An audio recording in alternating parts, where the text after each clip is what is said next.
2 Chronicles chapter 12. And it came to pass when Rehoboam had established the kingdom and had strengthened himself, he forsook the law of the Lord, and all Israel with him.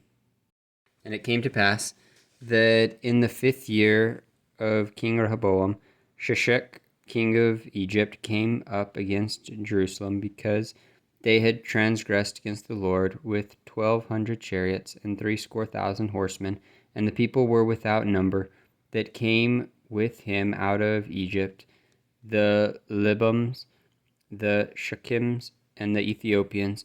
And he took the fenced cities which pertained to Judah, and came to Jerusalem. Then came Shemaiah the prophet to Rehoboam and to the princes of Judah that were gathered together to Jerusalem because of Shishak, and said unto them, Thus saith the Lord, Ye have forsaken me, and therefore have I also left you in the hand of Shishak.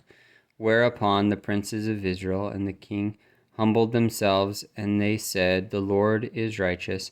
And when the Lord saw that they humbled themselves, the word of the Lord came to Shemaiah, saying, They have humbled themselves, therefore I will not destroy them, but I will grant them some deliverance, and my wrath shall not be poured out upon Jerusalem by the hand of Shishak.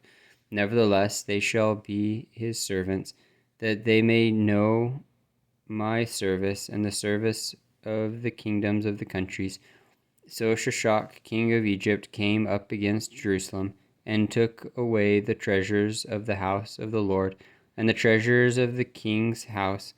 He took all. He carried away also the shields of gold which Solomon had made, instead of which King Rehoboam made shields of brass, and committed them to the hands of the chief of the guard that kept the entrance of the king's house. And when the king entered into the house of the Lord, the guard came and fetched them, and brought them again into the guard chamber. And when he humbled himself, the wrath of the Lord turned from him, that he would not destroy him altogether.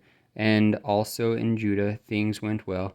So King Rehoboam strengthened himself in Jerusalem, and reigned. For Rehoboam was 41 years old when he began to reign, and he reigned 17 years in Jerusalem, the city which the Lord had chosen out of all the tribes of Israel, to put his name there. And his mother's name was Naamah the Ammonitess.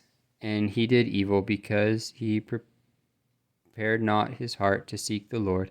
Now the acts of Rehoboam, first and last, are they not written in the book of Shemaiah the prophet, and of Iddo the seer, concerning genealogies? And there were wars between Rehoboam and Jeroboam continually. And Rehoboam slept with his fathers, and was buried in the city of David, and Abijah his son reigned in his stead.